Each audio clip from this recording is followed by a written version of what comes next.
Latest updates ఎప్పటికప్పుడు పొందడానికి big TV WhatsApp channel follow అవ్వండి. లింక్ డిస్క్రిప్షన్ లో ఉంది.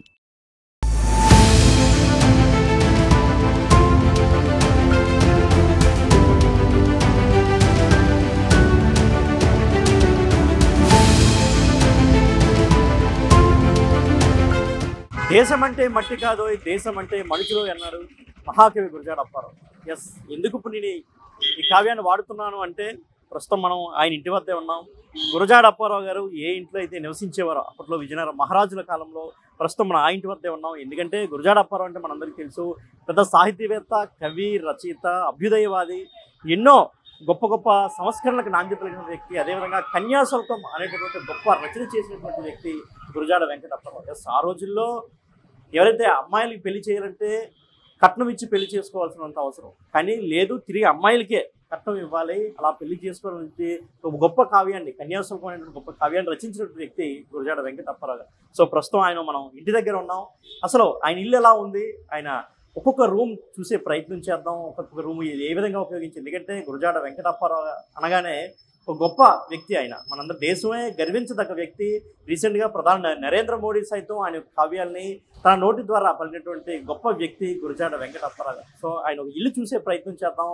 ఆయన ఎక్కడి నుంచి ఇక్కడికి రావడం జరిగింది, ఏ పనులు చేసి ఇక్కడికి వచ్చి ఏ ఉద్యోగం చేశారు, విజయనగర మహారాజుల ఆస్థానంలో ఏ ఉద్యోగం చేశారు, అదే మొత్తం టోటల్గా తెలుసుకునే ప్రయత్నం చేద్దాం. ఫస్ట్ మనం ఇంట్లోకి వచ్చాం, ఒకసారి ఆయన యొక్క చిత్రపటాన్ని చూసే ప్రయత్నం చేద్దాం. చూడొచ్చు, గురజాడ వెంకట అప్పారావు గారి రూపాన్ని మనం చూడొచ్చు. అయితే ప్రస్తుతం వారి యొక్క వారసులు మనతో ఉన్నారు. ఇందిరా గారు కావచ్చు, వెంకటేశ్వర ప్రసాద్, ఆయనతో వాళ్ళతో కూడా ఒకసారి మాట్లాడే ప్రయత్నం చేద్దాం. ఒకసారి వాళ్ళని పలకిద్దాం. నమస్తే మేడం. నమస్తే అండి. ఎలా అనిపిస్తుంది గురజాడ వెంకట అప్పారావు గారి వారసులు అనగానే? అది చాలా గౌరవం అండి. గౌరవం మాకు ఏ జనరేషన్కి ఉందో లేదో కానీ మాకు చాలా తృప్తినిచ్చిందండి. ఎందుకంటే గురజాడ వారి స్మారక భవనాన్ని సంరక్షించే బాధ్యతని ప్రభుత్వం వారు మాకు అప్పచెప్పారు. కాబట్టి ఇది మాకు చాలా తృప్తినిచ్చేటువంటి వృత్తిగా మేము భావిస్తున్నామండి.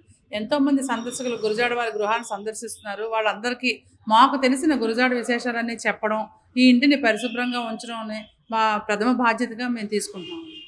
సో మీకు చెప్పండి, మీకు ఎలా అనిపిస్తుంటుంది ఒకసారి ఆయన పేరు వినగానే, ఆ వైబ్రేషన్స్ కానీ? చాలా ఒళ్ళు పులకరిస్తుంది. చాలామంది వచ్చి మాకు కాళ్ళ కూడా దండం పెడతారు. ఇది ఆయన మీద గౌరవం కొద్ది. అలాగా ఈ ఇల్లు చాలా 200 ఏళ్ళు ఈ ఇల్లు నిర్మించి రాజుగారి దగ్గర కొనుక్కున్నారు. 2000కి 2500 కొన్నారు.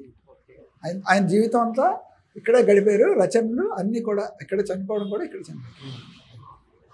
సరే, గురజాడ అప్పారావు గారి చరిత్ర అనగానే అందరికీ విజయనగర మహారాజుల ఆస్థానంలో ఆయన జాబ్ చేశారు, ఇక్కడ నుంచి రచనలు చేశారు. అసలు ఆయన సొంతూరు ఎక్కడి నుంచి ఇక్కడ రావడం జరిగింది అసలు? ఆయన విశాఖపట్నం జిల్లా ఎస్రాయవరం అండి, యలమంచిలి తాలూకా ఎస్రాయవరంలో జన్మించారు. సాధారణంగా ఆడపిల్ల పుట్టింటికి వెళ్తుంది కాబట్టి ఆయన తాతగారి ఇల్లు ఎస్రాయవరం. అక్కడ ఆ నేపథ్యంలో ఆయన ఆ తాతగారి ఇంట్లో జన్మించడం జరిగిందండి. 7వ నెలలోనే పుట్టారు. ఆయనకి భూమి మీద రావడానికి కంగారు, వెళ్ళిపోవడం కూడా కంగారు అయింది. ఎందుకంటే 53 ఏళ్లకే చనిపోయారు కాబట్టి. ఆ 7వ నెలలో పుట్టినంటే మా అత్తయ్య గారు పెద్దవాళ్ళందరూ చెప్పేది ఏంటంటే అతని పట్టు వస్త్రాల్లోని దూదుల్లోని పెట్టి పెంచారంటండి. అప్పుడు మనకులా ఇక్కడ పెట్టెల్లో పెట్టడాలు, ఇంక్యుబేటర్స్ అవి లేవు కాబట్టి పట్టు వస్త్రాల్లోని దూదులోని పెంచి ఈ పిల్లాడు బతికి బట్ట కడతాడా అనుకున్నారు. కానీ అతను ఆ పిల్లవాడే ఇప్పుడు 200 ఏళ్ళైనా తెలుగు సాహిత్య చరిత్రను తిరగరాస్తారని అనుకోలేదు వాళ్ళు. ఇది మనకి వచ్చినటువంటి తెలుగు జాతికి ఆయన ఒక అదృష్టంగా నేను భావిస్తానండి. విశాఖ జిల్లా ఎస్రాయవరం నుంచి తండ్రి ఉద్యోగరీత్యా చీపురుపల్లి గులివిందాడ అగ్రహారం రావడం జరిగింది. అక్కడి నుంచి ఆయన విజయనగరంలో ఆయన ప్రస్థానం అంతా కూడా మొదలైందండి. ఇది చాలా పెద్ద చరిత్ర.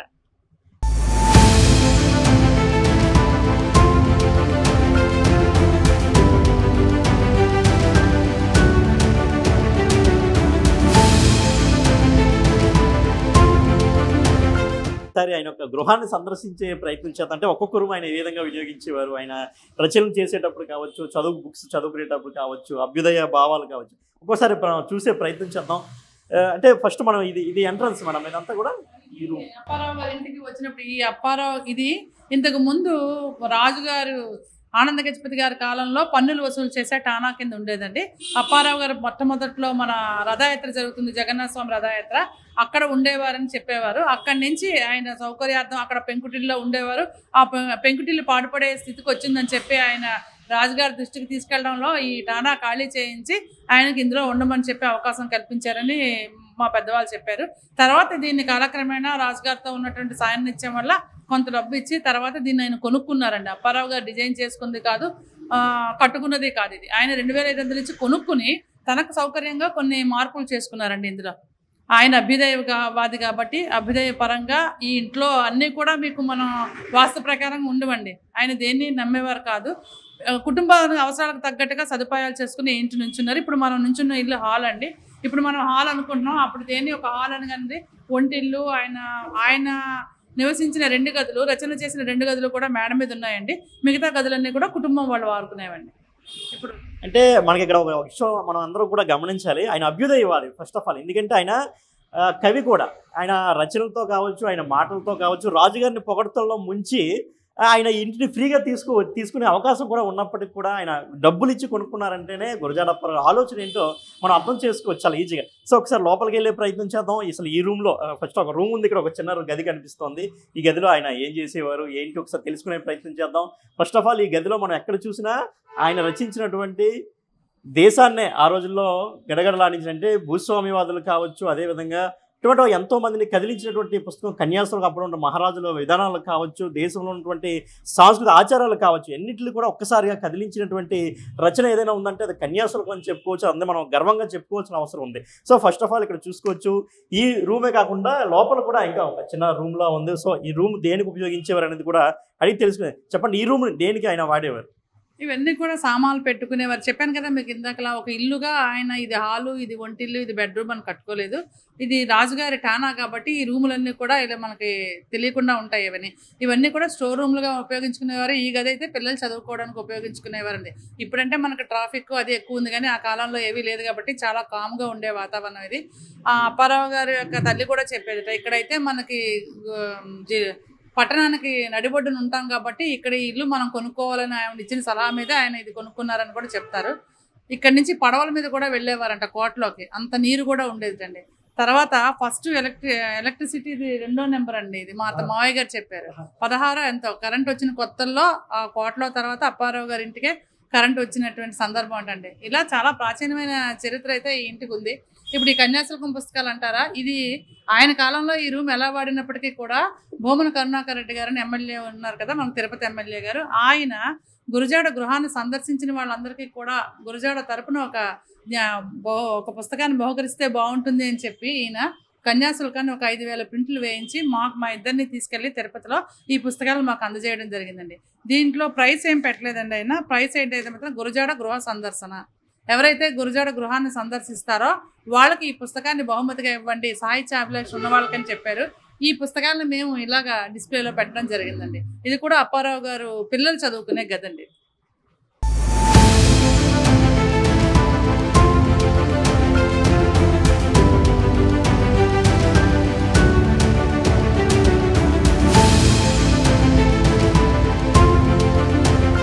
అప్పారావు గారు పిల్లలు చదువుకునే గది మొత్తం ఇల్లంతా కూడా కుటుంబ సభ్యులందరూ కూడా వాడుకునేవారని చెప్తున్నారు.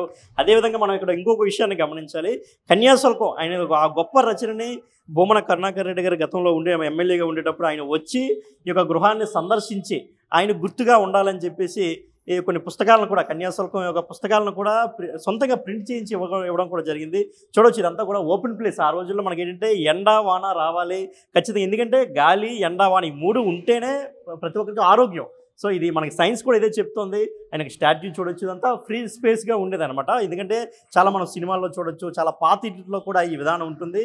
అప్పట్లో రాజులు కట్టించినటువంటి గృహాలు కాబట్టి ఖచ్చితంగా ఆ మోడల్లో ఉండే అవకాశం అయితే ఉంది. సో అదే విధంగా ఉంది. సో ఒక హాల్ లాంటి ప్రదేశంలోకి వెళ్దాం. ఇక్కడ మనం చూసుకున్నట్లయితే ఇక్కడ చూడొచ్చు మనం ఎన్ని కూడా అంటే రాజుగారు ఇప్పుడు విజయనగరం ఆస్థానం అనగానే మనకు తెలుసు పైడితల్లమ్మ వారు. సో ఆవిడికి సంబంధించినటువంటి ఫొటోస్ మొత్తం అన్నీ కూడా ఇక్కడ ఉన్నాయి. మనం చూసుకుంటే దుర్గమ్మని కొలుస్తున్న పుత్తడిబొమ్మ పూర్ణమ్మ మనకు తెలిసి అన్నీ కూడా, అదేవిధంగా భర్త ముదిసెలంటూ హేళన చేస్తున్న స్నేహితురాలు. సో ఇలాంటివన్నీ మనం చూసుకోవచ్చు. ముదిసెలతో పూర్ణమ్మ వివాహం ఏ విధంగా జరిగింది, ఎందుకంటే ఆయన ఇలాంటి వాటి నుంచే కన్యాశుల్కం అనే రచన ఎక్కడి నుంచి వచ్చిందంటే ఇటువంటి వాటి నుంచే ఆయన వచ్చిందని చెప్పుకోవచ్చు. సో మనం చూసుకోవచ్చు గురజాడ స్వర శతాబ్ది ఉత్సవాలని డామిట్ కథ అడ్డం తింటే మొత్తం ఆయన జీవితం అంతా కూడా మనం చెప్పాలంటే సింపుల్గా చెప్పాలంటే సరస్వతి పుత్రుడిగానే అభివర్ణించాలి. ఎందుకంటే ఆయన పెద్దగా దేవుళ్ళని ఇటువంటి వాళ్ళు నమ్మకపోయినా కానీ మనందరం వాడుక భాష ప్రకారం చూసుకున్నట్లయితే మనందరం కూడా ఆయన ఒక సరస్వతి పుత్రుడిని చూసుకోవచ్చు.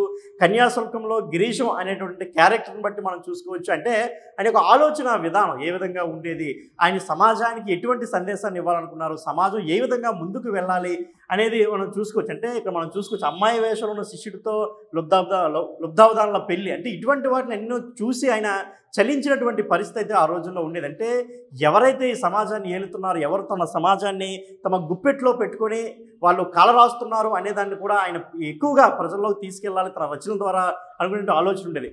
మనం చూసుకోవచ్చు ఎక్కడ చూసినా అదేవిధంగా మనం చూసుకోవచ్చు. ఇక్కడ కన్యాశుల్కం కావచ్చు, అదేవిధంగా ఈ విధంగా మనం గురజాడ అనేవారు ఒక సంఘ సంస్కర్తగా మనం చెప్పుకోవచ్చు. ముఖ్యంగా గురజాడ అప్పారావు అంటే మనకందరికీ ఫస్ట్ గుర్తుకు వచ్చేది కన్యాశుల్కం అనే చెప్పాలి. సో మన దాని యొక్క సింపుల్గా ఆయన మనం ఏంటంటే 1850 నాటి సమాజం ఏ విధంగా ఉండేది అనే దాన్ని సింపుల్గా చూపించే ప్రయత్నం చేస్తున్నారు. ఇక్కడ మనం చూసుకోవచ్చు ఉదయించిన గురజాడ, ఎందుకంటే నిజంగా ఆయన సూర్యుడనే చెప్పుకోవాలి. ఈ దేశానికి అప్పట్లో ఉన్నటువంటి సమాజంలో ఉన్న అలవాట్లకు కావచ్చు, సాంస్కృతిక విధానాలకు కావచ్చు, ఆయన నిజంగా ఒక సూర్యుడిగానే మనం చెప్పుకోవచ్చు. కన్యాశుల్కం అంటే వరుడికి అమ్మాయిని ఇవ్వడం, అదేవిధంగా కొంత కట్నంగా ఇచ్చేటువంటి పరిస్థితి కూడా ఉండంటే కన్యాదాత అనమాట. ఈయన అమ్మాయి తాలూకు తండ్రి దాత అనమాట. సో ఈ విధంగా అదేవిధంగా అంటరానితనం ఏ విధంగా ఉండేది అనేది కూడా ఈ ఫోటోలో మనం చూడొచ్చు.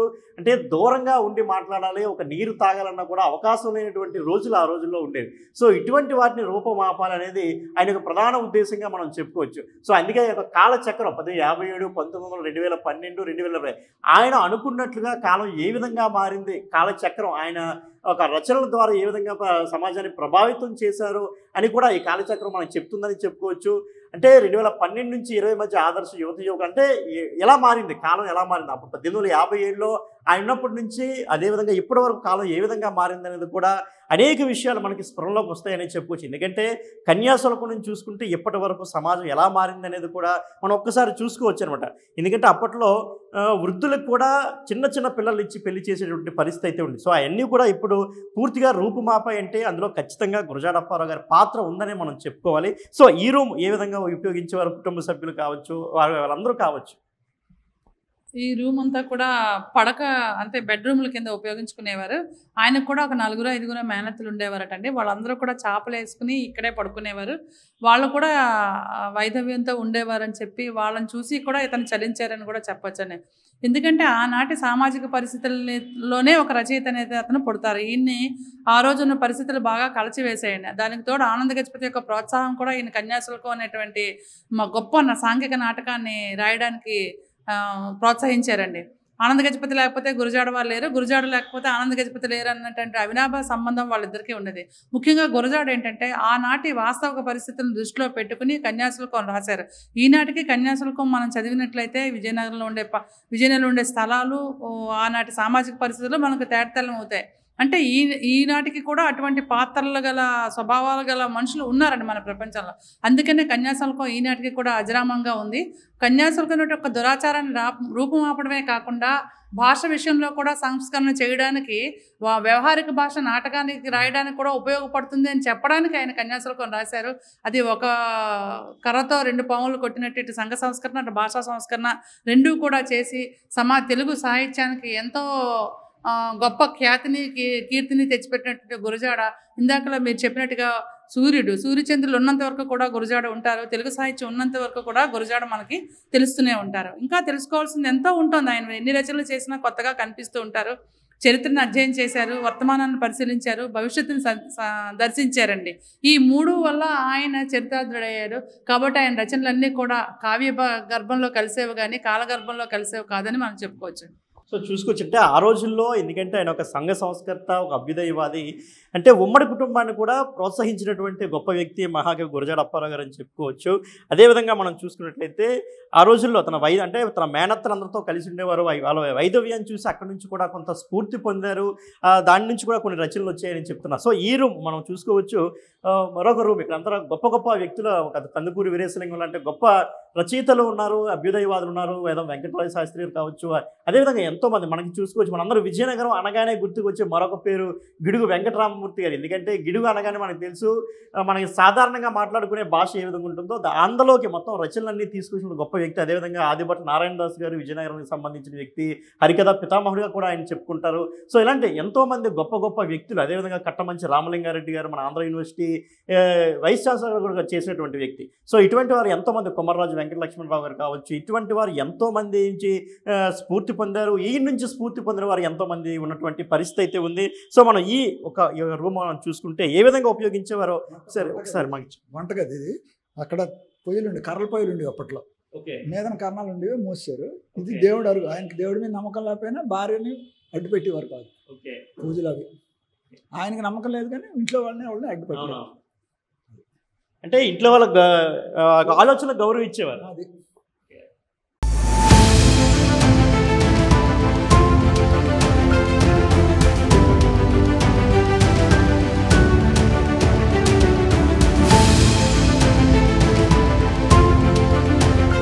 అంటే గురజాడ అప్పారావు గారు ఆయన అభ్యుదయవాది కాబట్టి ఆయనకి దేవుడు అంటే నమ్మకం లేకపోయినప్పటికీ ఇంట్లో వాళ్ళు ఏమైనా దేవుడిని కొలుచుకుంటే దండం పెట్టుకుంటే ఖచ్చితంగా వాళ్ళ పని వాళ్ళు చేసుకోవచ్చు. అంటే ఆయన దేవుడిని కొలవకపోయినా ఆయన పని చేసుకోవచ్చు. మరో పక్క మనం చూసుకునే అంతా వంటగది అనమాట అప్పట్లో. ఎందుకంటే ఉమ్మడి కుటుంబాలు ఉండేవి, మరో పక్క ఇది రాజుగారు కట్టడం కావచ్చు, పెద్ద పెద్ద రూములు ఉన్నాయి. సో అందరికీ సరిపడే విధంగా వంటలు చేసుకునే ఫెసిలిటీస్ కూడా ఇందులో ఉన్నాయనే మనం చెప్పుకోవచ్చు. ఒకసారి ఆయన దేవుణ్ణి నమ్మకపోవడం అనేది కాదండి, ప్రత్యక్ష దేవుడైన సూర్యుని కూడా ఆరాధించేవారు. మూఢభక్తిని వద్దన్నారు ఆయన. భక్తి అంటే ఏంటంటే వెర్రితలలు వేసే మూఢభక్తి వద్దు. ఏంటి మనిషి చేసిన రాయి రెప్పకి మహిమ కలదని సాగి మొక్కుతూ మనిషిని రాయి రెప్ప కన్నా హీనంగా చూస్తావేలా బాలా అన్నారు. అంటే మనిషిని దేవుడు సృష్టించాడు, కానీ కొంతకాలానికి ఏమైంది, దేవుడే మనిషిని సృష్టించాడు అనే భీతిలోకి వెళ్ళిపోయి ఈ మానవత్వాన్ని వదిలేసి అసందర్భమైన పూజా పునస్కారాలకి మన కన్యాశుల్కంలో కూడా బైరాగి పాత్ర అయినా లేకపోతే బ్రాహ్మణులైనా సరే జంజంపోకు విలువ వచ్చిందనంటే ఏది అవసరమో సమాజానికి దాన్ని వదిలేసి అనవసరమైన దాన్ని పట్టుకుంటున్నారనేటువంటి మూఢత్వాన్ని ఖండించడం వల్ల అప్పారావు గారు గొప్ప సంఘ సంస్కృతి అయ్యారండి. అంతే. సో ఇది అంటే ఆయన ఏంటంటే మనకి చూసుకున్నట్లయితే సృష్టిలో ఉన్నటువంటి ఇప్పుడు అగ్ని, వాయువు అన్ని మనం చూసుకున్నట్లయితే అదేవిధంగా సూర్యచంద్రులను కూడా ఆయన గొప్పగా చూసేవారు. వాళ్ళనే దేవుడిగా చూసేవారు. ఎందుకంటే సృష్టికి మూలం ఏదైతే ఉందో అన్నింటి కూడా ఆయన దేవుడిగా చూసేవారు తప్ప మూఢనమ్మకాలను విడిచిపెట్టాలనేది ఆయన యొక్క సిద్ధాంతంగా వారి కుటుంబ సభ్యులు మనతో చెప్తున్నటువంటి పరిస్థితి అయితే ఉంది. అదేవిధంగా మనం చూసుకున్నట్లయితే ఇంకా మనం ఒకసారి అలా బయటకు వెళ్ళినట్లయితే ఇంకా మనం చూసుకోవచ్చు, ఇంకా చిన్న చిన్న రూమ్లు ఉన్నటువంటి పరిస్థితి అయితే ఉంది. అదేవిధంగా మనం చూసుకోవచ్చు పెద్ద అంతా ఓపెన్ ప్లేస్. ఎందుకంటే ఈ రోజుల్లో కొరవడి ఓపెన్ ప్లేస్ ఎక్కడైనా ఉందంటే దాన్ని పూర్తిగా కొరవడింది చెప్పుకోవచ్చు. ఇక్కడ నుంచి మనం చూసుకున్నట్లయితే కోట, రాజుగారి కోట కనిపిస్తోంది. సో రాజుగారి కోటకి సమీపంలో గురజాడ అప్పారావు గారి ఇల్లు అయితే ఇప్పట్లో మనకి దగ్గర కావచ్చు, కానీ ఆ రోజుల్లో చాలా దూరంగా ఉంది. ఎందుకంటే ఇప్పుడంతా మార్కెట్ సదుపాయాలు రావడం, వివిధ రకాల రవాణా ఫెసిలిటీస్ రావడం, ఇదంతా కూడా కొంచెం దగ్గర అన్నట్టు అనిపిస్తుంది, కానీ ఆ రోజుల్లో చాలా దూరంగా ఉండేదని చెప్పుకోవచ్చు. ఎందుకంటే ఇక్కడ నుంచి పడవల మీద కోటకు వెళ్ళేవారని కూడా చెప్తున్నటువంటి పరిస్థితి. ఎందుకంటే మనం రోడ్డుపై నుంచి స్టార్ట్ చేస్తాం ఇల్లు చూడడం అనేది. సో అక్కడి నుంచి పడవల మీద కోటకైతే ఆయన చేరుకునేవారని కూడా చెప్తున్నారు. ఎంత పెద్ద ప్లేస్, ఎంత ప్రస్తుతం దీనంతా దేనికి ఉపయోగిస్తున్నారో ఒకసారి అడిగే ప్రయత్నించారు. చెప్పండి, అంతా ఓపెన్ ప్లేస్ ప్రస్తుత రోజుల్లో మన ఇంట్లో ఎక్కడ కనిపించవు, ఎందుకంటే ఇప్పుడు అంతా ఇరుకు సందుల్లోనే మనం ఉంటున్నాం.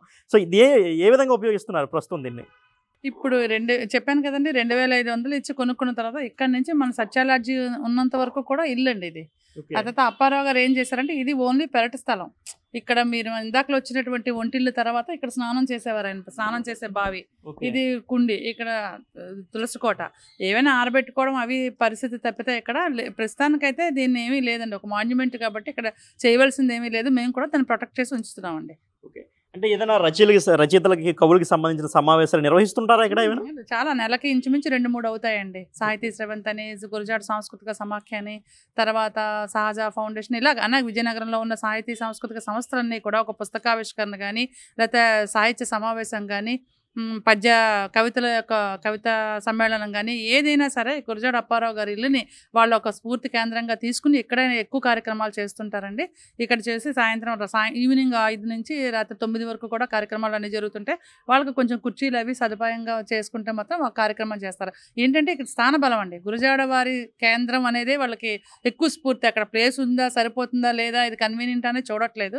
ఆ స్థల ప్రాముఖ్యతను బట్టి ఇక్కడ సభ్యులందరూ కూడా వచ్చి ఇక్కడ వారి కార్యక్రమాలు నిర్వహిస్తున్నారండి. ఇది గురజాడ వారికి ఇచ్చే మనం నివాళిగా చెప్పుకోవచ్చండి.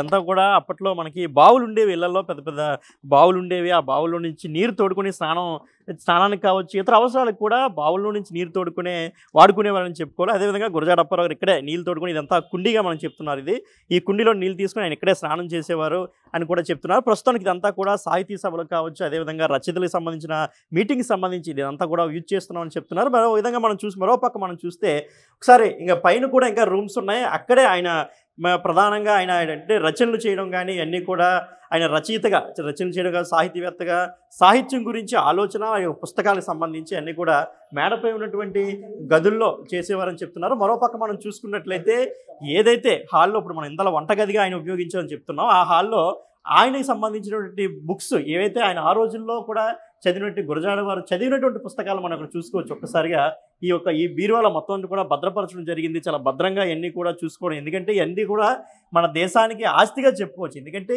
ఇటువంటి పుస్తకాలు చదివినట్టు, ఇటువంటి పుస్తకాలు అంతటి మహానుభావులు ఇటువంటి పుస్తకాలు చదివారంటే ఈ పుస్తకాల్లో ఇంకెంత జ్ఞానం ఉందో ఒకసారి మనం ఆలోచించుకోవాలి. అందుకే ఇవన్నీ కూడా చెక్కు చెదరకుండా భవిష్యత్ తరాలకి అందించాలి, వారందరికీ తెలియాలి దేశం ఏంటి, దేశంలో పరిస్థితులు ఎలా ఉండేవి అనేది, ప్రతిదీ సామాజిక పరిస్థితులు కావచ్చు, ఆర్థిక పరిస్థితులు కావచ్చు, ప్రతిదీ కూడా ఎలా ఉండేదో ప్రతి ఒక్కరికి తెలియాలి అనే ఉద్దేశంతో మొత్తం అన్నీ కూడా ఆయన చదివినటువంటి పుస్తకాలన్నీ కూడా ఈరోజు అంటే ఆ రోజుల్లోనే ఆయన ఇంగ్లీష్ని చాలా అనర్గళంగా చదివేవారు, మాట్లాడగలిగేవారు. అందులో నుంచి స్ఫూర్తి తీసుకుని కొన్ని తెలుగు కావ్యాలు కూడా రచించినటువంటి పరిస్థితి అయితే ఉందో. సో ఎన్ని మనం చూసుకోవచ్చు, ఆయన చదివినటువంటి పుస్తకాలుగా ఎన్ని చెప్పుకుంటారు, ఇవన్నీ కూడా చాలా భద్రంగా అటు ప్రభుత్వం అంతా కూడా చాలా భద్రంగా దాచిందని చెప్పుకోవచ్చు. ఆయన ఎందుకంటే గురజాడ వెంకట అప్పారావు ఇల్లు అంటే ప్రస్తుతం మనం దీని ఒక మ్యూజియంగా కూడా చూడొచ్చు అనమాట. ఒకసారి మనం చూడొచ్చు, ఆయన యొక్క టీవీ కూడా ఒకసారి మనం చూసుకోవచ్చు. ఆయన కుర్చీలో కూర్చునే విధానం, ఎందుకంటే ఆయన చాలా హానెస్ట్గా బ్రతికినటువంటి వ్యక్తి. సో ఖచ్చితంగా ఆ టీవీ అనేది, ఆ స్టైల్ అనేది ఉంటుందని మనం చెప్పుకోవచ్చు. సో ఇలా మనం ఏది చూసుకున్నా ఎటు చూసుకున్నా గురజాడ అప్పారావు గారి వైభవం మనకి ఖచ్చితంగా మనకు కనిపిస్తూ ఉందని మనం చెప్పుకోవచ్చు.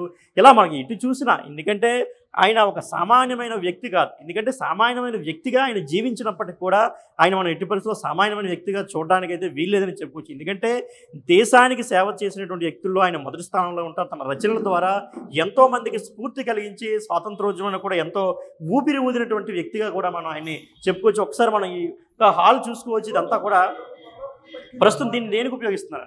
లైబ్రరీ ఉండేది, డిపిఆర్ వాళ్ళ లైబ్రరీ ఉండేది. ఇప్పుడు ఆర్కియాలజీలకు వచ్చాక తీశారు. ఇది గుర్రపు బగ్గి పెట్టుకునేవారు, గుర్రపు బగ్గి మీద కోటలోకి వెళ్ళేవారు. అది గుర్రపు సాల అన్నమాట, గుర్రపు బగ్గి సాల ఆ రోజుల్లో. సో ఆ రోజుల్లో ఇది గుర్రపు బగ్గీసాలు, ఇక్కడే గుర్రపు బగ్గి పెట్టుకునేవారు. ఇక్కడ నుంచి కోటలోకి ఆయన వెళ్ళేవారని కూడా చెప్తున్నటువంటి పరిస్థితి. ఇక్కడ కూడా మరొకరు అంటే మొత్తం ఇదంతా కూడా ఒక రూమ్లో ఉండేదన్నమాట.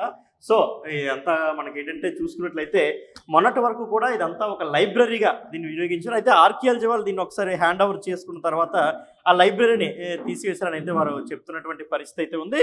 అంటే ఇక్కడ నుంచి గుర్రపు బగ్గీలు ఉండేవి, ఇక్కడ నుంచి ఆయన కోటకి వెళ్ళాలంటే సో ఇక్కడ నుంచి ఆ గుర్రపు బగ్గీలు తీసుకుని ఇక్కడ నుంచి వెళ్ళేవారని చెప్తున్నారు. ఒకసారి మనం పైకి వెళ్ళే ప్రయత్నం చేద్దాం, ఎందుకంటే పైనే ఆయన చదువుకునేవారు, రచనలన్నీ అక్కడే ఆయన కలం నుంచి జారు వాళ్ళ గొప్ప రచనలన్నీ కూడా పైన ఉన్నటువంటి గదుల్లో నుంచే ఉద్భవించాయని కూడా వారందరూ చెప్తున్నటువంటి పరిస్థితి అయితే ఉంది. సో ఒకసారి పైకి వెళ్ళి చూద్దాం లోపల ఎటువంటి అంటే రూమ్స్ అవన్నీ ఏ విధంగా ఉన్నాయి, కట్టడం కావచ్చు, రూమ్స్ అంటే డిజైనింగ్, ఎందుకంటే రాజులు కట్టినటువంటి ఈ యొక్క రూమ్లు కాబట్టి ఇవన్నీ ఒకసారి చూసే ప్రయత్నం. అప్పుడు డోర్స్ కావచ్చు, ఇవన్నీ కూడా ఇప్పుడు ఈ డోర్స్ ఇవన్నీ మనం చూసుకున్నట్లయితే మనకి పూర్వం మన ఇళ్ళలో ఉండేవన్నమాట. ప్రస్తుతం అంతా వివిధ రకాల స్టైల్స్ వచ్చాయి, డిజైన్స్ వచ్చాయి, కానీ ఈ డోర్స్ ఇవన్నీ కూడా పూర్వం అంటే బట్ చూడడానికి చిన్న చిన్న డోర్లా ఉన్నా కానీ చాలా బరువుగా ఉన్నటువంటి పరిస్థితి అయితే ఉంది, చాలా స్ట్రాంగ్. ఇప్పటికీ అప్పట్లో 1850 కాలంలో ఉన్నటువంటి డోర్లు అయినప్పటికీ కూడా ఇప్పటికీ ఎంత స్ట్రాంగ్, చెక్కు చెదరకుండా ఉన్నాయని చెప్పుకోవాలి.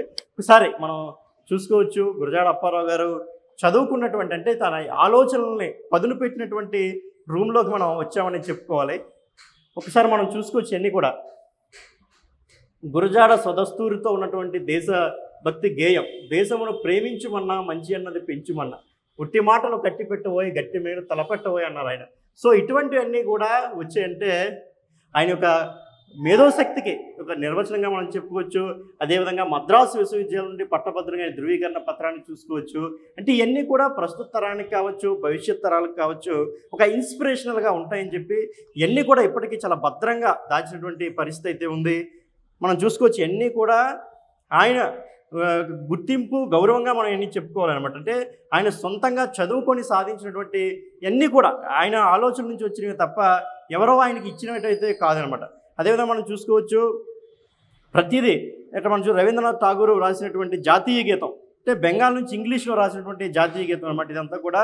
సో మనం వీటిని కూడా చూసుకోవచ్చు. అంటే ఒక మహాకవుల యొక్క ఇళ్ళని సందర్శిస్తే ఎలా ఉంటుంది అనేదానికి ఒక నిదర్శనంగా, నిర్వచనంగా, ఒక అర్థంగా మనం చెప్పుకోవచ్చు.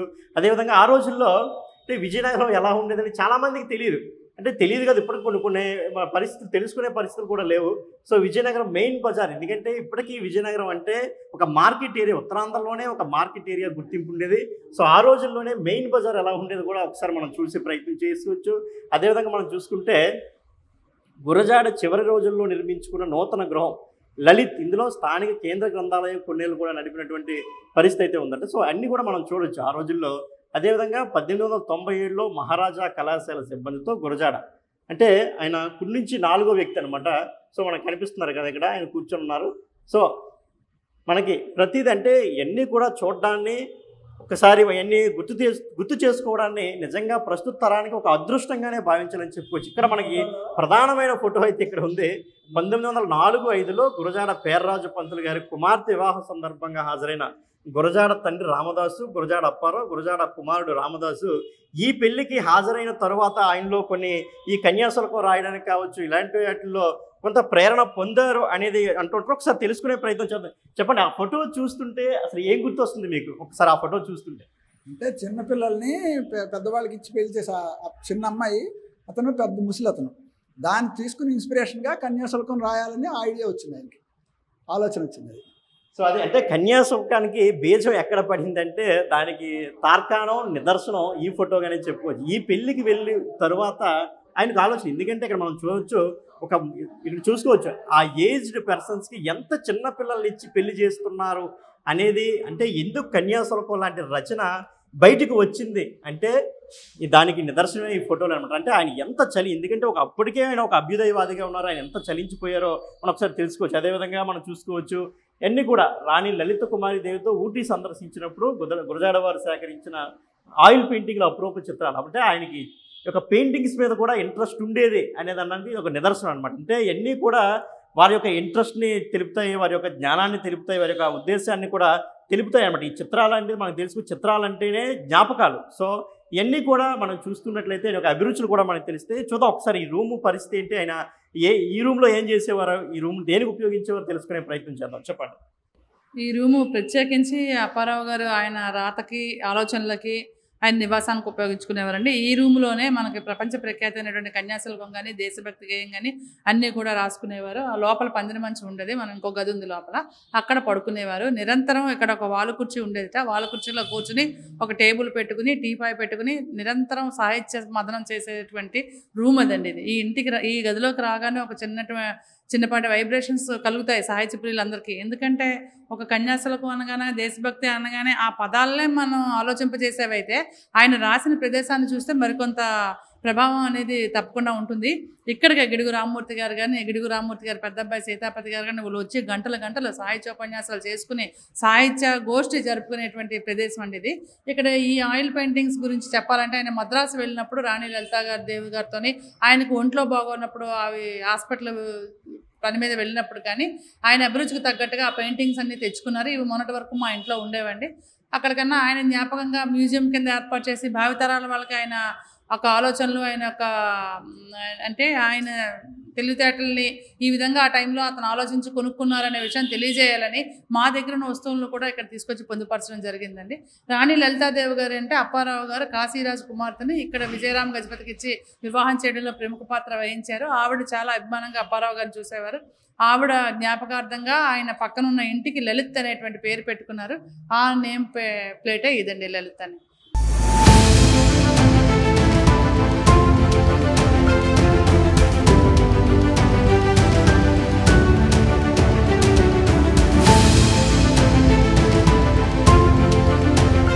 ఒక వైబ్రేషన్ అనేది అంటే ఒక సాహితీవేత్తలు ఖచ్చితంగా వైబ్రేషన్, ఎందుకంటే సాహితీవేత్తలందరికీ కూడా ఆయన ఒక దిక్సూచి అనేది చెప్పుకోవచ్చు.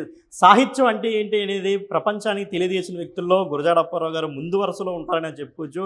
అదేవిధంగా మనం చూసుకుంటే ఆయన సేకరించినటువంటి పుస్తకాలు, అందులో మనం కింద చూసుకుంటే ఆయన చదివినటువంటి పుస్తకాలను చూసాం. అదేవిధంగా ఇప్పుడు ఎన్ని మనం చూసుకుంటే ఆయన సేకరించినటువంటి పుస్తకాలుగా ఎన్ని కూడా మనం చెప్పుకోవచ్చు. అదేవిధంగా ఆయన కాలం నాటి నాణెములు కూడా మన ఇక్కడ ఉన్నటువంటి పరిస్థితి అయితే ఉంది. ఒకసారి మనం చూసుకుంటే ఆయన సేకరించినటువంటి పుస్తకాలు అనమాట, ఎన్ని కూడా ఆయన సేకరించి, అంటే ఆయనకి నచ్చి, అంటే ఇటువంటి పుస్తకాలు కూడా ఆయన ఎంతో చదివిన తర్వాత కొంత అవగాహన కూడా వచ్చేవారు కొన్ని రచనలు చేయడానికి అనేది కూడా మనకి తెలుస్తూ ఉంది. అదేవిధంగా మనం చూసుకుంటే ఇక్కడ చూడవచ్చు, ఒకసారి వాళ్ళ ఫ్యామిలీ ఫోటోను కూడా మనం చూడవచ్చు. గురజాడ అప్పారావు గారు మనం చూసుకున్నట్లయితే ఆయన తండ్రి రామదాస్ గారు, అదేవిధంగా అప్పారావు గారి కుమారుడు రామదాస్, ఎందుకంటే తండ్రి పేరు పెట్టుకున్నట్టున్నారు ఆయన కూడా, అదేవిధంగా గురజాడ అప్పారావు గారు. అంటే ఇవన్నీ కూడా మనం చూసుకున్నట్లయితే ఎంత అభ్యుదయ భావాలు ఆయనలో ఉన్నాయి. అదేవిధంగా మనం చూసుకున్నట్లయితే ఆయన రచనలు, ఆయన పుస్తకాలు అన్నీ కూడా ప్రతిదీ కూడా మనం చేసుకుంటే ఒక అద్భుతంగానే మనం చెప్పుకోవచ్చు. అంటే గురజాడ అప్పారావు గారు ఆయన పేరు చెప్తేనే ఒక వైబ్రేషన్, అంటే సాహితీవేత్తలకి అనే కాదు ప్రతి ఒక్కరు కూడా ఒక వైబ్రేషన్. విజయనగరంలో అడుగు పెట్టామంటే ఫస్ట్ వినే పేరు ఏదైనా ఉందంటే గురజాడ అప్పారావు. అంటే మహారాజుని ప్రాంతాన్ని పరిపాలించినప్పటికి కూడా ప్రతి ఒక్కరికి కూడా గురజాడ అప్పారావు గారి తరువాతనే మహారాజులు కూడా గుర్తొస్తారనే విషయాన్ని మనం ఖచ్చితంగా చెప్పవచ్చు. ఎందుకంటే ఆయన అంత ప్రభావవంతమైన వ్యక్తి, అంత ప్రభావశీలి ఉన్నటువంటి వ్యక్తిగా మనం చెప్పుకోవచ్చు. అదేవిధంగా ఆయన ఇక్కడే కూర్చునేవారని చెప్తారు, ఇక్కడే కూర్చొని ఆయన రచనలన్నీ కూడా చేసేట్టు ఈ 2 రూములు ఆయన ఉపయోగించుకొని అనేక రచనలు చేశారు. ఆయన కలం నుంచి జారువాలినటువంటి గొప్ప గొప్ప రచనలన్నీ కూడా ఇదే రూమ్ నుంచి బయటకు వచ్చాయని చెప్తారు. ఆ రోజుల్లో వాడినటువంటి టేబుల్ ఇప్పటికి కూడా పదిలంగానే ఉంది. ఎందుకంటే రాజుల కాలం నాటి టేబుల్స్, వాళ్ళు తయారు చేసిన టేబుల్స్ కాబట్టి చాలా స్ట్రాంగ్గా ఉంటాయని చెప్పుకోవచ్చు. ఎందుకంటే నిజంగా ఒక మ్యూజియం, ఇది ఒక మ్యూజియంగా దీన్ని వాడుతున్నారు, ఒక జ్ఞాపకంగా దీన్ని వాడుతున్నారు. కాబట్టి ఇదంతా కూడా ఎంత గొప్పగా మనం చూసుకోవచ్చు. ఇక్కడ మనం ఏదైతే చూసుకున్నట్లయితే గురజాడ వారు వాడినటువంటి కళ్ళజోడు, దాన్ని పెట్టే ఒకసారి మనం చూసుకోవచ్చు. గురజాడ అప్పారావు గారు వాడినటువంటి కళ్ళజోడును కూడా ఇక్కడ మనం చూడొచ్చు. చాలా క్లియర్గా మనకి విజువల్స్లో మనకి హరీష్ చూపిస్తున్నారు ఇక్కడ. అదేవిధంగా మనం చూసుకున్నట్లయితే ఆయన వాడినటువంటి రబ్బర్ స్టాంపు, అంటే అవకాశం ఉన్నటువంటి ప్రతిదాన్ని కూడా భావితరాలకు చూపించాలి. గురజాడ అప్పారావు గారు గొప్పతనం కావచ్చు, ఆయన వాడిన వస్తువులు కావచ్చు, అదేవిధంగా ఆయన రచనలతో పాటు ప్రతిదీ కూడా భావితరాలకు తెలియాలి. ఎందుకంటే గురజాడ అప్పారావు గారు అంటే ఈ సృష్టి ఉన్నంత వరకు కూడా ఆయన ఖచ్చితంగా ఉంటారు. ఎందుకంటే ఆయన భౌతికంగా మన మధ్య లేకపోయినా ఆయన రచనల ద్వారా, ఆయన ఇచ్చినటువంటి అభ్యుదయవాదం ఆయన ఏదైతే ఉందో అన్నిటి ద్వారా, ప్రతి దాని ద్వారా ఆయన చూపించినటువంటి ఈ యొక్క సమాజానికి ఆయన చూపించిన దారి ఏదైతే ఉందో అన్నిటి ద్వారా ఆయన ఎప్పుడూ కూడా నిత్యం బ్రతికే సజీవంగానే ఉంటారని చెప్పుకోవచ్చు. అదేవిధంగా ఆయన జాతకాలు ఇవన్నీ కూడా నమ్మకపోయినప్పటికీ ఆయన యొక్క జాతక చక్రం కూడా ఇక్కడ మనకి ఉంది. ఎందుకంటే మనం వేసారు జనరల్గా మనమే కూడా నమ్మినా నమ్మకపోయినా మన తల్లిదండ్రులు ఎవరంటే వాళ్ళు జాతక చక్రం చూపించడం, జాతకాలు చూపించడం జనరల్గా ఎప్పుడు కూడా చేస్తూనే ఉంటారని చెప్పుకోవాలి. ఎందుకంటే మనకి ఇంట్రెస్ట్ లేకపోయినా మన తల్లిదండ్రులకు, తాతలకు ఒక ఇంట్రెస్ట్ ఉంటుంది అన్నమాట. అదేవిధంగా మనం చూసుకుంటే కుంకుమ భరణి ఒకసారి మనం చూసుకోవచ్చు, అది ఎంత పెద్దగా ఉందో. గురజాడ వారి భార్య, ఆయన భార్య వాడినటువంటి కుంకుమ భరణి ఒకసారి మనం చూసుకోవచ్చు.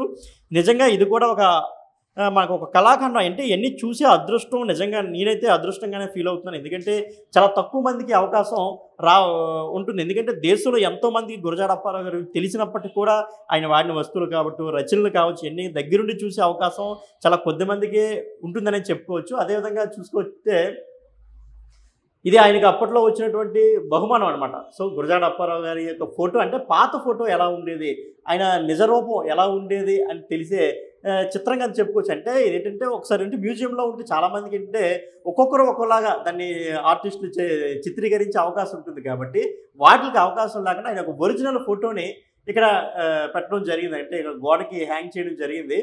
దీన్ని అంత్యాకల పైడిరాజు వాళ్ళ కుటుంబ సభ్యులైతే ఇవ్వడం జరిగింది వాళ్ళ దగ్గర ఉన్న ఫోటోని. అదేవిధంగా ఇక్కడ మనం చూసుకోవచ్చు ఒక పెయింటింగ్ మనం చూసుకోవచ్చు.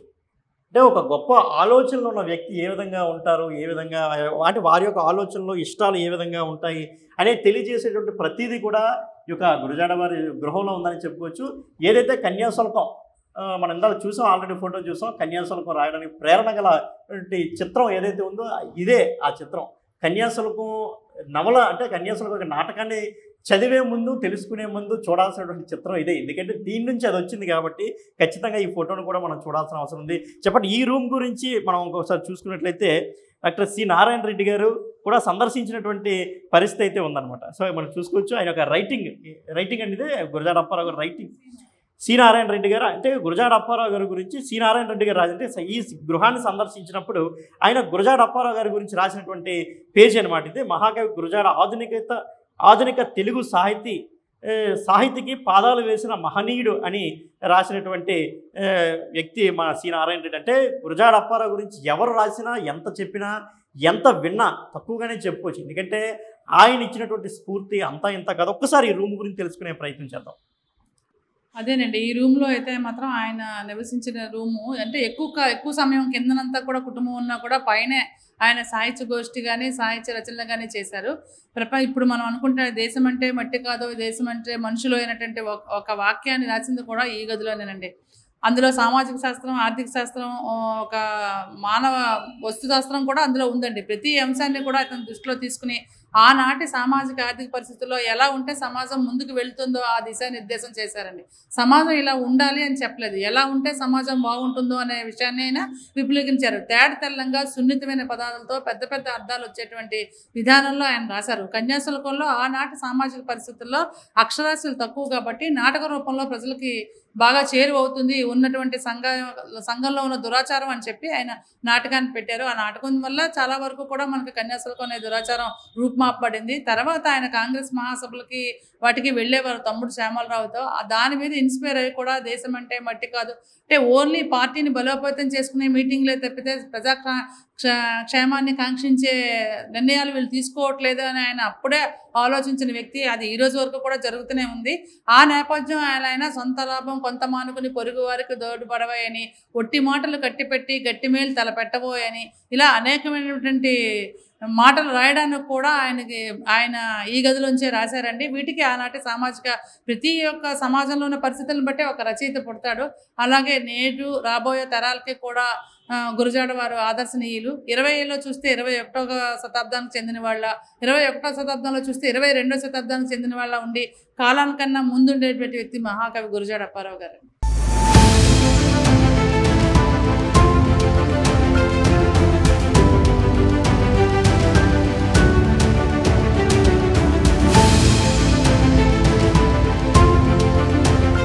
సింపుల్గా చెప్పాలంటే వారసురాలు ఇందిరా గారు ఒక గొప్ప విషయాన్ని చెప్పారు.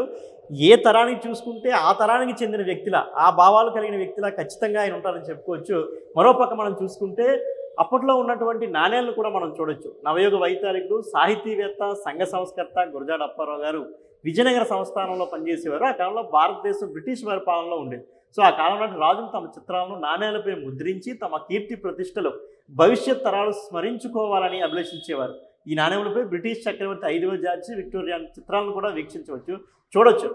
సో ఈ నాణ్యం కానీ ఇప్పట్లో మనకి రూపాయి, అదేవిధంగా వందలు, వేలు, కోట్లు, లక్షలు ఎన్ని వచ్చాయి. కానీ అప్పట్లో కానీ, అర్ధన, టోలీ, దమ్మిడి ఈ విధంగా ఉండేదన్నమాట. అంటే డబ్బు అనేది ఈ రూపంలో ఉండేది. ఈ నాణ్యం పేరు కానీ. అంటే అప్పట్లో కానీ అంటే ఈ యొక్క నాణ్యాలని రాగి లోహంతో తయారు చేశారనమాట. సో ఒకవైపు దీనికి విక్టోరియా రాణి చిత్రం ఉంటుంది, ఒకవైపు ఆ ఇయర్ అనేది కూడా ఉంటుంది. అదేవిధంగా మనం చూసుకుంటే ఇది బ్రిటిష్ పాలనలో ఇండియాలో చలామణి నాణ్యం. ఇది రూపాయలు 64వ వంతు. అంటే ప్రస్తుతం మనం ఏదైతే రూపాయిగా కరెన్సీని మనం ముద్రిస్తున్నామో ఆ రూపాయలు ఇది అంటే కరెన్సీని ఏ విధంగా మనం చేస్తున్నామో దానిలో 64వ వంతు అనమాట కానీ అనేది. అదేవిధంగా అర్ధన చూసుకుంటే అర్ధన అనేది 32వ వంతు. అదేవిధంగా దమ్మిడి చూసుకుంటే 192వ వంతు. సో ఇంకా టోలీ అనేది 384. అంటే ఆ రోజుల్లో కాణి కావచ్చు, అర్ధన కావచ్చు, టోలీ కావచ్చు, దమ్మిడీలకి ఎంత విలువ ఉండేదో చూసుకుంటే రూపాయి అంటే ఆ రోజుల్లో మన లక్షలు వేలతో సమానం అనేది చెప్పుకోవచ్చు. ఎందుకంటే అది మనం చూసుకుంటే ఒకటేమో 64వ వంతు, 32వ వంతు అని మనకి అంటే ఎన్ని భాగాలుగా అంటే రూపాయి అనేది ఎంత గొప్పదో ఆ రోజుల్లో మనం చూసుకోవచ్చు. ఎందుకంటే ఇంకో విషయం ఏంటంటే ఆ రోజుల్లో డబ్బుకి అంత ప్రాధాన్యత అయితే ఉండేది కాదు. ఆ రోజుల్లో అంత జ్ఞానానికి, విలువలకి మాత్రమే ప్రాధాన్యత ఉండేది. అటువంటి విలువలకి ఇంకా ప్రాధాన్యత పెంచాలనే గురజాడ అప్పారావు గారు ఎంతో కృషి చేశారని చెప్పుకోవచ్చు. అదొకటే కాదు, ఇందులో వాళ్ళ వారసురాలు చెప్పినట్టు మనం ఇంకో విషయాన్ని కూడా స్ఫురించుకోవాల్సిన అవసరం ఉంది. ఎందుకంటే దేశం అంటే మట్టి కాదు, దేశం అంటే మనుషులు. అంటే దేశం అంటే మనుషులు, వాళ్ళ గురించి ఆలోచించండి. మీ సొంత లాభాలు కొంత మానుకుని అదే దేశం కోసం గట్టి మేలు తలపెట్టాలనేటువంటి గొప్ప పిలుపునిచ్చినటువంటి వ్యక్తి. ఎందుకంటే ఈరోజు మనం చూసుకోవచ్చు రాజకీయ నాయకులు కేవలం మాటలకే పరిమితం అవుతున్నారు తప్ప ఎక్కడ కూడా చేతలు చేసినటువంటి పరిస్థితులు కనిపించలేదు. అందుకే ఈ దేశం ఇంకా కూడా వెనుకబడే ఉందని చెప్పుకోవచ్చు. ఎందుకంటే ఇప్పటికీ కూడా వాళ్ళు చెప్తున్నట్టు కన్యాశుల్కంలో ఉన్నటువంటి ఎన్నో ఇప్పటికీ కూడా కొన్ని దురాచారాలు ఇప్పటికీ ఉన్నాయని చెప్పుకోవచ్చు. ఎందుకంటే అందువల్ల కన్యాశుల్కం అనేది ఎప్పటికీ కూడా ఒక మంచి పాఠంగానే భావించాలి తప్ప ఇంకో విధంగా కాదని కూడా వాళ్ళు చెప్తున్నారు. మనం చూసుకుంటే ఇక్కడ నుంచి కోట ఇందులో మనం చూసాం, కోట అనేది చాలా క్లియర్గా కనిపిస్తున్నటువంటి పరిస్థితి అయితే ఉంది. సో ఇదంతా కూడా గురజాడ అప్పారావు ఇంటి పైన ఏ విధంగా ఉండేదో ఒకసారి మనం చూడొచ్చు క్లియర్గా విజువల్స్లో. ఇదంతా కూడా పైన ఉండే అంటే మేడ పైన ఉన్నటువంటి ప్రదేశం అనమాట. ఇక్కడ నుంచి అంటే వర్షం అది పడినా వెళ్తురైనా చాలా క్లియర్గా ఇల్లంతటి కూడా చీకటిగా ఉండకుండా ఆ రోజుల్లో ప్లాన్ చేసేవారు. అంతా కూడా మనం గతంలో సినిమాల్లో కావచ్చు, పాతిళ్ళలో కూడా చూడొచ్చు. ఇక్కడ నుంచి కోట చూడడానికంటే ఈ రోజుల్లోది కొంత దగ్గరగా ఉన్నటువంటి పరిస్థితి ఉన్నటువంటి ఇప్పుడున్న పరిస్థితుల ప్రకారం దగ్గరగా ఉన్నటువంటిగా కనిపిస్తుంది. అయితే మన రోడ్డుపై నుంచి వెళ్ళాలి అంటే ఆ రోజుల్లో వర్షాలు పడినప్పుడు వాటర్ ఉండేటప్పుడు పడవల్లో వెళ్ళేవారు. అదేవిధంగా ఆయన వెళ్ళాలి అంటే గుర్ర బగ్గి ఉన్నటువంటి రూమ్ చూసాం. సో అక్కడ నుంచి గుర్ర బగ్గిలో నుంచి వెళ్ళేవారని కూడా చెప్తున్నటువంటి పరిస్థితి ఉంది. సో టోటల్గా ఇది గురజాడ అప్పారావు గారి స్వగృహం ఎలా ఉందో చూపించే ప్రయత్నం చేస్తాం. ఫైనల్గా గురజాడ అప్పారావు గారి గురించి ఏం చెప్తారో ఒక వారసులను అడిగి తెలుసుకో. ఫైనల్గా ఏం గురజాడ అప్పారావు గురించి చెప్పాలంటే ఏం చెప్తారు సింపుల్గా? ఆయన గురించి చెప్పేంత స్థాయి నాకు లేదు, కానీ నిజంగా కుటుంబంలోకి రావడం ఒక అదృష్టంగా భావిస్తాను. ఇందాక చెప్పినట్టుగా సూర్యుడు ఎలాగైతే మనకు తెల్లవారులు వేస్తే అవసరం అయిన ఉంటుందో తెలుగు సాహిత్యానికి గురజాడ అవసరం కూడా అంతే ఉంది. ఆయన్ని అనుసరించినటువంటి శ్రీశ్రీ కానీ ఆరుద్ర కానీ వాళ్ళ గురువులుగా భావించి ఆయన వేసిన దారిని వెడల్పు చేసుకుంటూ వెళ్ళి ప్రస్తుతం ఉన్న రచయితలకు కానీ కవులకు కానీ దిశానిర్దేశం చేసేటువంటి రచనలు చేస్తున్నారు. మహాకవి ఒక 53 సంవత్సరాలు పుట్టి, నేనేమనుకుంటానంటే 53 సంవత్సరాలు పుట్టి ఆయన ఈ ఇంట్లో నా విగ్రహం ఉంటుందని కానీ నా గురించి ప్రజలు ఇంత కీర్తిస్తారని కానీ ఆయన ఊహించుండరు. అంటే సమాజానికి ఒక స్ఫూర్తిగా ఒక సేవ చేయాలనే స్ఫూర్తితో వెళ్ళారు తప్పితే స్వలాభం కానీ ఏమీ లేదు. మా మావయ్య గారు చెప్తూ ఉండేవారు, ఆయన పెద్ద దావా అని ఆనంద గజపతి గారికి పిల్లలు లేకపోతే వాళ్ళు దత్తత తీసుకుని వేరే వాళ్ళని రాజ్యం ముందు కొనసాగించాలనుకుంటే అవతల వాళ్ళ దత్తత చెల్లదు అని చెప్పారు. దాన్ని పెద్ద దావా అంటారు. ఈ దావా విషయంలో 15 సంవత్సరాలు అప్పారావు గారు ఆయన శక్తియుక్తులన్నీ కూడా వండారు. అదే కనుక లేనట్టయితే మనకు తెలుగు సాహిత్యానికి మరికొన్ని రచనలు సాహిత్యం కూడా ఇంకా ఎక్కువ వచ్చే ఉండేది. ఏమైతే నా పెద్ద దావా విషయంలో అవతలి వాళ్ళు అప్పారావు గారి ఇంటికి వచ్చి 40,000 రూపాయలు ఇస్తానని తలుపు కొట్టి చెప్తే పిడికడ అన్నమే అరిగించుకోలేని నేను ఇంత డబ్బును ఎలా అరిగించుకుంటానని వెనక్కి పంపించినటువంటి నిజాయితీ పరుడు అప్పారావు గారు. ఆ రోజుల్లో కాబట్టి విలువలకి మంచితనానికి ప్రాముఖ్యతనిచ్చేటువంటి మనుషులు ఈ రోజుకు ఆయన కీర్తిస్తున్నామంటే వాళ్ళ యొక్క విలువలేనే మనం చెప్పుకోవచ్చు. ఇంకా అప్పారావు గారి గురించి చెప్పాలి అని అంటే తెలుగు జాతి ఉన్నంత వరకు, తెలుగు సాహిత్యం ఉన్నంత వరకు కూడా ఉంటుంది. ఇప్పటికీ కూడా గురజాడ గృహాన్ని ప్రభుత్వం వారు కొంత పట్టించుకుని భావితరాల వాళ్ళకి దీని యొక్క స్ఫూర్తి కేంద్రంగా చేసి మరికొద్దిగా దీనికి అనువైన పద్ధతులుగా చేయాలని. ఎందుకంటే ఆయన కాంటెంపరీ ఎవరో ఏదో డొనేట్ చేస్తే దాన్ని మేము ఇక్కడ పెట్టి పొందుపరిచేది ఒక మ్యూజియంగా చేస్తున్నాం. ప్రభుత్వం దీని మీద దృష్టి పెట్టి ఇది మరొక 100 సంవత్సరాలైనా పాడవకుండా ఉండే విధంగా దీనికి కొంచెం మాన్యుమెంట్ కాబట్టి దీన్ని షేప్ మార్చకుండా దీన్ని పరిరక్షించడం, ఆయన సమకాలీన వాళ్ళ యొక్క ఫోటోలన్నీ కూడా భద్రపరచడం, వాళ్ళ బ్రీఫ్ హిస్టరీలతో భద్రపరచడం, అలాగే గురజాడ వారి గురించి ఎవరైతే పరిశోధన చేశారో వాళ్ళందరి యొక్క రచనలు కూడా ఇక్కడ పెండి ఇది ఒక గురజాడ అధ్యయన కేంద్రంగా ఎవరైనా ఆయన మీద పిహెచ్డీ చేయాలనుకున్నా రాసుకోవాలనుకున్నా వాళ్ళకి రెఫరెన్స్ పుస్తకాలు ఉండేటట్టుగా ఇక్కడ ఏర్పాటు చేయాలని మేము మా వంతు కృషిగా కుటుంబ సభ్యులుగా కృషి చేస్తున్నాము.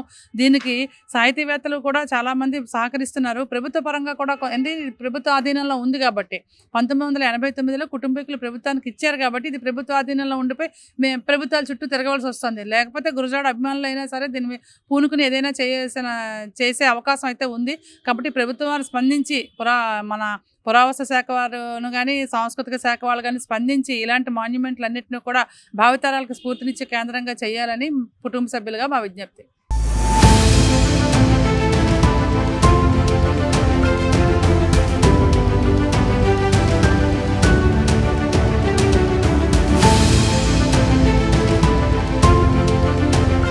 సో ఇది అంటే గురజాడ కావ్యాలని కావచ్చు, ఆయన యొక్క మాటల్ని రచనల్ని స్ఫురించుకోవడమే కాదు, ప్రభుత్వాలు కాస్త పట్టించుకొని ఆయన ఇంకా సజీవంగా ఆయన యొక్క రచనల్ని సజీవంగా ఉంచేలా కొంత ప్రయత్నం చేస్తే బాగుంటుంది. ఎందుకంటే ఇప్పటివరకు సాహితీవేత్తలు కొంత సహాయం చేస్తున్నారు, కొంతమంది డోనర్స్ వచ్చి దీన్ని డెవలప్ చేసేందుకు అంటే దీన్ని సుస్థిరంగా ఉంచేందుకు తమ సహాయ సహకారం అందిస్తున్నారు. ప్రభుత్వాలు కూడా పట్టించుకుంటే ఇంకాస్త భావితరాలకు అది ఉపయోగపడుతుందని అయితే వారందరూ అభిప్రాయపడుతున్న పరిస్థితి. అదేవిధంగా బిగ్ టీవీ కూడా అదే కోరుకుంటుంది. గురజాడ ఏదైతే ఈ స్వగృహం మ్యూజియంగా ఉందో దీన్ని ఇంకా అంటే డెవలప్ చేయకపోయినా పర్వాలేదు, కానీ దయచేసి వెనక్కి తీసుకెళ్లకుండా ఇంకా ముందుకు తీసుకెళ్లే ప్రయత్నం చేయాలి. అదేవిధంగా దీన్ని సుస్థిరంగా కొన్ని ఏళ్ల పాటు అంటే ఎన్ని భూమి ఉన్నంత వరకు కూడా దీన్ని ఇట్లానే ఉంచే ప్రయత్నాలు చేయాలని అయితే మనందరం కూడా కోరుకుందాం. కెమెరామెన్ హరీష్తో శివశంకర్, బిగ్ టీవీ, విజయనగరం.